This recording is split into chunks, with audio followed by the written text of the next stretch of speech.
Greetings everyone. Today we will start the new topic, role of profit. In previous lecture we have studied about the characteristics of business and the आपके हमने objectives के बारे में पढ़ा था. आज हम पढ़ेंगे कि what is the role of profit. Role of profit in the business. Though for any business organization the main objective of business is to earn the profit, but it is not the only one. ये सिर्फ अकेला नहीं है, but objective profit earn करना बहुत ज़्यादा ज़रूरी है. ठीक है? Profit is not the main objective, but it is the one of the most important objective. All other objectives can be achieved only if business can achieve the business earns the profit. यानी कि जो सारे objectives थे जो हमने अभी पहले पढ़े थे, market standing था, innovation था, वो हम सब तभी अचीव कर सकते हैं जब हम क्या करेंगे, प्रॉफिट अर्न करेंगे. Profit is an essential part of the business. क्यों है प्रॉफिट एसेंशियल पार्ट? वो ये है. This are the reasons why the profit is an essential part of the business. These all are the reasons of the profit. की profit क्यों एक essential part है business का. देखिए, सबसे पहला जो रोल होता है प्रॉफिट का वो होता है सर्वाइवल. अगर प्रॉफिट अर्न कर रहा है बिजनेस तो ही बिजनेस क्या कर पाएगा, सर्वाइवल कर पाएगा. क्योंकि profit is the leading source for business and existence and the survival. यानी कि प्रॉफिट एक लीडिंग सोर्स है फॉर द बिजनेस एग्जिस्टेंस, यानी कि बिजनेस को एग्जिस्ट करने के लिए और बिजनेस को सर्वाइव करने के लिए प्रॉफिट एक बहुत इंपॉर्टेंट सोर्स है. एक बिजनेस लॉन्ग रन तक तभी रन कर सकता है जब वो क्या कर रहा हो, when the business will earn the profit. जब बिजनेस प्रॉफिट अर्न कर रहा हो तभी वो क्या कर सकता है, सर्वाइवल कर सकता है.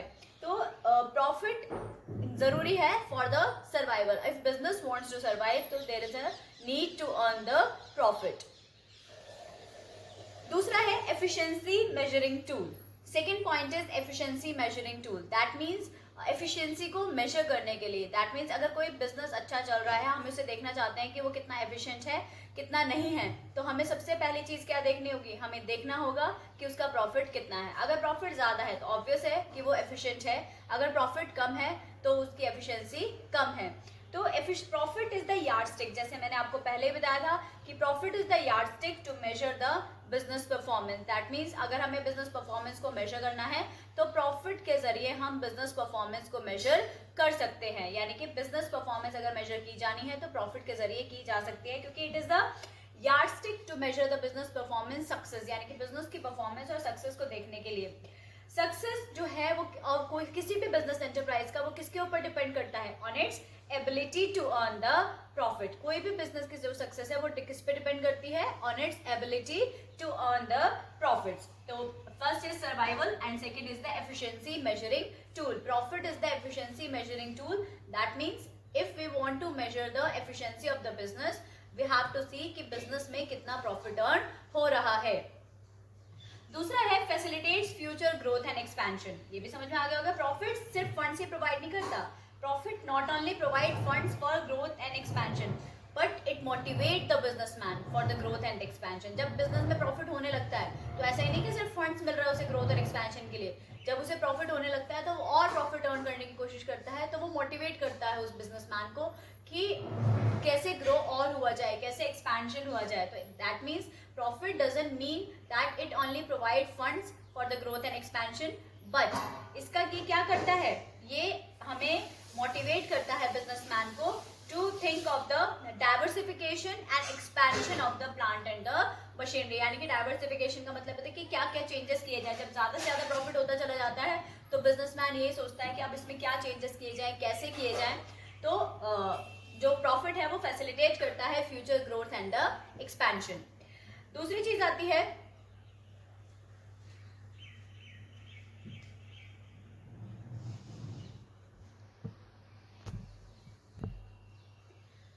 Next is the reward for bearing the risk. Profit is the reward for bearing the risk. जैसे हमने कैरेक्टरिस्टिक्स में भी पढ़ा था कि अगर रिस्क बेयर करता है बिजनेसमैन तो उसके बदले में उसे क्या मिलता है, जितना ज्यादा रिस्क होगा बिजनेस में उतने ज्यादा प्रॉफिट होने के चांसेस होते हैं.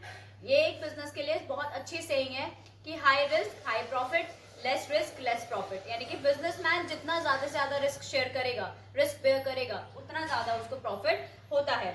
तो profit is the reward for efficient and investment to put in by an owner. जो भी उसने एफिशिएंसी लगाई है, जो भी उसने एफर्ट्स लगाए हैं, जो भी उसने इन्वेस्टमेंट करा है, तो प्रॉफिट वो रिवॉर्ड है उसके लिए, क्योंकि उसने रिस्क लिया है और रिस्क लेने के लिए उसे क्या मिलेगा, उसे प्रॉफिट मिलता है, क्योंकि बिजनेस के अंदर ज्यादा रिस्क होता है, तो उस रिस्क को बेयर करने के लिए उसे उतना ही प्रॉफिट मिलता है। Builds credit worthiness, yes, this is also the important point, builds credit worthiness, that means profit जो है वो एक बिजनेसमैन की क्रेडिट वर्दिनेस को स्ट्रॉन्ग करता है, वो अच्छा बनाता है। क्रेडिट वर्दिनेस का मतलब होता है कि higher profitability means higher reputation of a business, यानी कि जितना ज्यादा प्रॉफिट है उतना ही ज्यादा उसकी रेपुटेशन है सोसाइटी के अंदर। इट विल इम्प्रूव या it will build the credit worthiness of the businessman amongst the creditors. भाई जितना ज्यादा प्रॉफिट होगा तो क्रेडिटर्स भी क्या करेंगे, उसको पैसा दे देंगे, सामान दे देंगे, सप्लाई कर देंगे गुड रॉ मटेरियल, अगर वो क्रेडिट पे भी लेना चाहता है। तो जितना ज्यादा प्रॉफिट होता है उसकी क्रेडिट वर्दिनेस उतनी ही ज्यादा बढ़ती है। तो these are the 5 points which shows that कि profit is an essential part of the business. But conclusion अगर हम निकालें तो हम ये नहीं कह सकते कि profit is only the sole objective of business, कि सिर्फ प्रॉफिट ही है एक सोल ऑब्जेक्टिव। नो, प्रॉफिट के अलावा भी बहुत सारे ऑब्जेक्टिव्स हैं, बट प्रॉफिट के बिना एक बिजनेस नहीं चल सकता। Profit is the most important part of the business. तो these are the reasons why the profit is an important part of the business. Survival, efficiency measuring tool, facilitates future growth and expansion, reward for the bearing risk and builds the credit worthiness, यानी कि credit worthiness को क्या करता है, build up करता है। अगर आपसे कोई क्वेश्चन पूछता है कि किस तरीके से आपको एक्सप्लेन करना है, तो मैंने 2 क्वेश्चंस के टाइप्स लिखे हुए हैं इसमें, तो उस तरह का आंसर इसमें दिया जाएगा।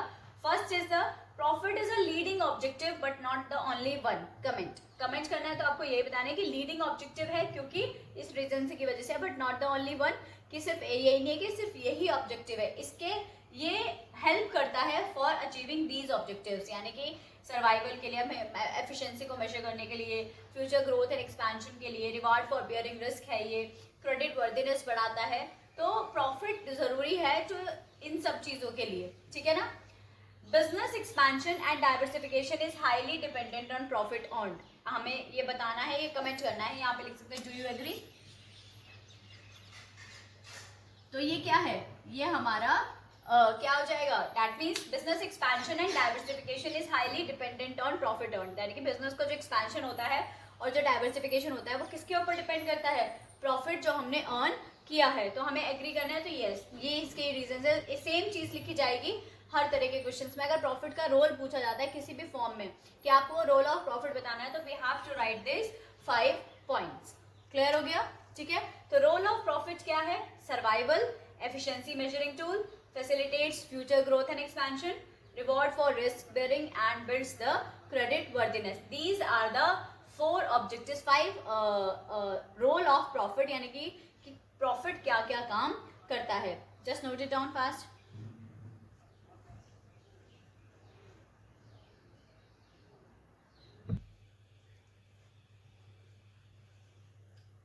देखिए, अब हम बात करते हैं क्लासिफिकेशन ऑफ बिजनेस एक्टिविटीज, यानी कि जो बिजनेस एक्टिविटीज हैं वो हमारी डिवाइडेड है इनटू 2 पार्ट्स। कौन से हैं, इंडस्ट्री एंड द कॉमर्स। अब ये बहुत इंपॉर्टेंट पार्ट शुरू हो रहा है चैप्टर का, कि इसमें आपके बहुत सारे हेडिंग और उसके अंदर सब हेडिंग्स हैं, तो ध्यान से पढ़िएगा। तो there are 2 types of business activities, यानी कि 2 पार्ट्स में डिवाइडेड है, इंडस्ट्री एंड द कॉमर्स। जो इंडस्ट्री होती है ये क्या होती है, एक industry involves all economic activities connected with the conversion of raw material into useful goods, यानी कि जो रिसोर्सेज हैं हम उनको किस में कन्वर्ट करते हैं, दैट मीन्स इंडस्ट्री क्या काम करती है, वो काम करती है कन्वर्जन ऑफ रिसोर्सेज, जो रिसोर्सेज होते हैं उन्हें किस में कन्वर्ट करती है, इनटू यूजफुल गुड्स, यानी कि conversion of resources into useful goods, that is industry. Industry का काम ही क्या होता है, रिसोर्सेज को कन्वर्ट करना यूजफुल गुड्स में, तो वो इंडस्ट्री हमारा काम करती है। जो भी क्या क्या काम होते हैं इंडस्ट्री में, इंडस्ट्री में काम होते हैं production of goods, production, processing, ठीक है ना। इंडस्ट्री में क्या काम होते हैं, प्रोडक्शन होता है, प्रोसेसिंग होता है, production of goods and the processing of goods, जिसके अंदर हम प्रोडक्शन और the processing of goods involves mechanization या मैकेनिकल अप्लायंसेस, टेक्निकल और प्रोफेशनल स्किल्स की जरूरत होती है। तो ये सब किसके अंदर होता है, इंडस्ट्री के अंदर होता है। Industry includes groups of business enterprises doing similar or related business activities. Mainly जो काम होता है वो होता है conversion of raw material into finished goods. Industry जो है वो क्रिएट्स करती है फॉर्म यूटिलिटी, ये बहुत इंपॉर्टेंट चीज है। इंडस्ट्री क्या क्रिएट करती है? इंडस्ट्री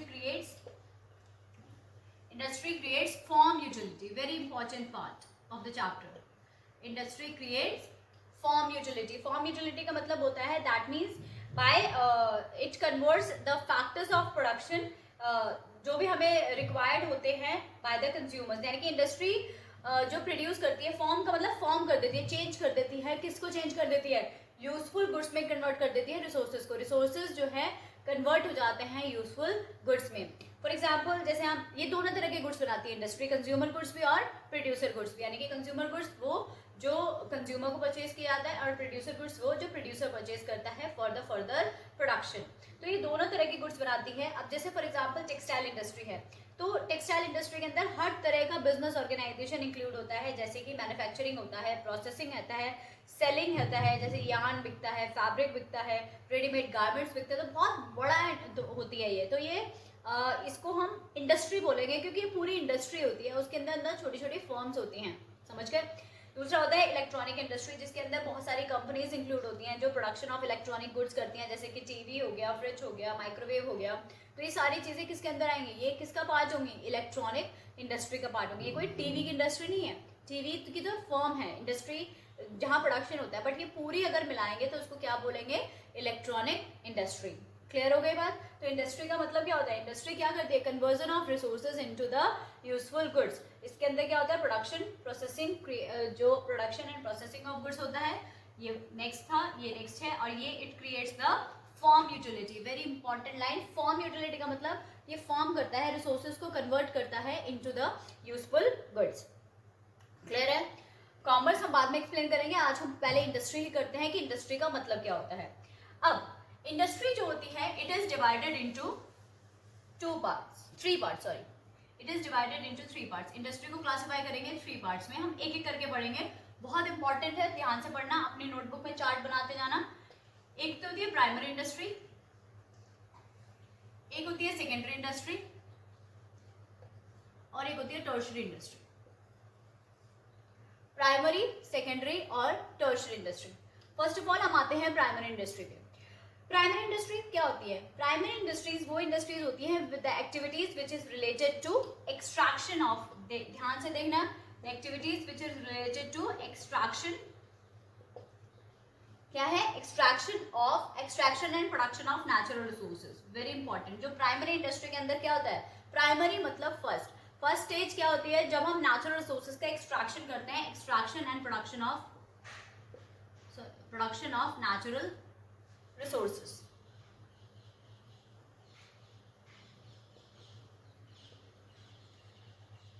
ठीक है, extraction and production of natural resources. दूसरा इसके अंदर क्या होता है? Reproduction and development of. Reproduction का मतलब होता है, अभी मैं बताऊंगी इसको कैसे करा जाता है। Reproduction and development of living organism.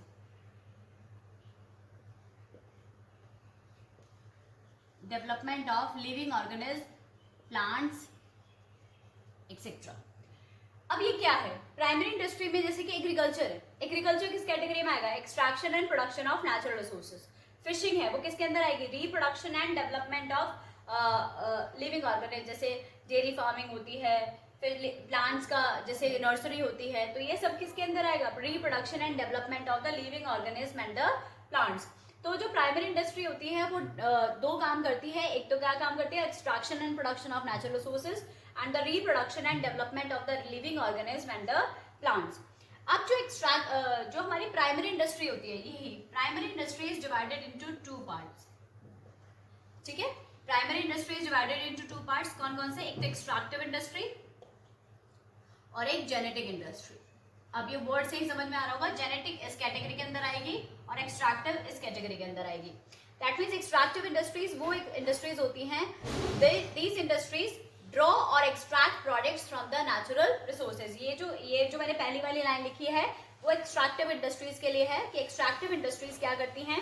Draw और extract the products from the natural resources. That means या तो और ऐसे प्रोडक्ट्स आते हैं जिन्हें हम आइदर डायरेक्टली कंज्यूम कर सकते हैं या फिर एज अ रॉ मटेरियल हम इसका इस्तेमाल कर सकते हैं कि हम वो मैन्युफैक्चरिंग इंडस्ट्रीज को दे सकते हैं ताकि वो उससे यूजफुल गुड्स बना सके। जैसे कि एग्रीकल्चर से हमें वीट मिलता है, हम वीट डायरेक्टली भी कंज्यूम करते हैं और उसके लिए ब्रेड ये सब चीजें बनाई जाती हैं। तो ये कौन सी आती है? ये होती है हमारी एक्सट्रैक्टिव इंडस्ट्री। क्लियर हो गई? तो इसके जो एग्जांपल्स होंगे एक्सट्रैक्टिव इंडस्ट्रीज के, extractive industries are those industries in which goods are extracted from the natural resources. इसके एग्जांपल होंगे जैसे कि फिशिंग। अब फिशिंग इसके अंदर आया है, इसके अंदर आती है फिश हैचरी। आपने देखा होगा मछली पालन भी होता है कहीं, तो जो मछली पालन है वो क्या है? रिप्रोडक्शन है, फिशेस को रिप्रोड्यूस किया जा रहा है। और जो फिशिंग है वो मछली पकड़ना है। तो मछली पकड़ना वो किसके अंदर आएगा? Extraction of natural resources. Natural resources को हम निकाल रहे हैं ना, तो वो एक्सट्रैक्शन के अंदर आएगा। और इसके अंदर आती है फिश हैचरी, वो डिफरेंस है, तो ध्यान रखना है इसका। जैसे फार्मिंग हो गई, फिशिंग हो गई, हंटिंग हो गई, हंटिंग भी इसके अंदर आएगी, फार्मिंग, माइनिंग, ये सब किसके अंदर आती है? आपकी एक्सट्रैक्टिव इंडस्ट्रीज का पार्ट होती है। तो या तो उन्हें हम डायरेक्टली कंज्यूम कर सकते हैं या फिर हम as a raw material use कर सकते हैं for the manufacturing industry. Extractive समझ में आया? Now the genetic. जेनेटिक होता है, जेनेटिक का मतलब होता है these industries engaged in rearing and breeding of animals, birds, plants etcetera. ठीक है, फॉर द फर्दर रिप्रोडक्शन। जैसे कि नर्सरीज होती हैं, नर्सरीज में क्या होता है? प्लांट्स को और ज्यादा प्रोड्यूस किया जाता है फॉर द फर्दर रिप्रोडक्शन के लिए। तो ये है rearing and breeding of animals, birds and the plants. इसके एग्जांपल्स क्या क्या होंगे? इसके एग्जांपल्स ऐसे होंगे जैसे कि क्या कह सकते हैं? डेयरी फार्मिंग, बर्ड्स को पाला जाता है, एनिमल्स को पाला जाता है, जैसे कि आप बोल सकते हो इसमें कि एनिमल हस्बेंड्री होती है। तो वो सारी चीज़ें इसके अंदर आती हैं। डेयरी फार्मिंग होती है, ठीक है, जो आपका जो मुर्गी पालन बोलते हैं उसको, वो होता है। तो वो सारी चीज़ें किसके अंदर आती हैं? जेनेटिक इंडस्ट्रीज के अंदर आती हैं। तो it is the rearing and the breeding of animals, birds and the plants. तो प्राइमरी इंडस्ट्रीज किसके पार्ट हुई? Primary industries are those industries which includes extraction and production of the natural resources and the reproduction and the development of the living organisms, plants, etc. It is divided into two parts, extractive industry and the genetic industry. Extractive होती है which includes the extraction and the production of natural resources, और genetic कौन सी होती है? ये वाली लिख सकते हो, reproduction and the development of the living organisms and the plants. तो इसके examples हो गए fish hatchery, animal husbandry, ठीक है, dairy farming, ये सारी चीज़ें जेनेटिक के अंदर आएंगी। और एक्सट्रैक्टिव के अंदर क्या आएंगी? फिशिंग, हंटिंग, फार्मिंग, माइनिंग, ये सारी चीजें किसके अंदर आएंगी? आपकी एक्सट्रैक्टिव इंडस्ट्रीज के अंदर आएंगी। जल्दी से नोट करिए।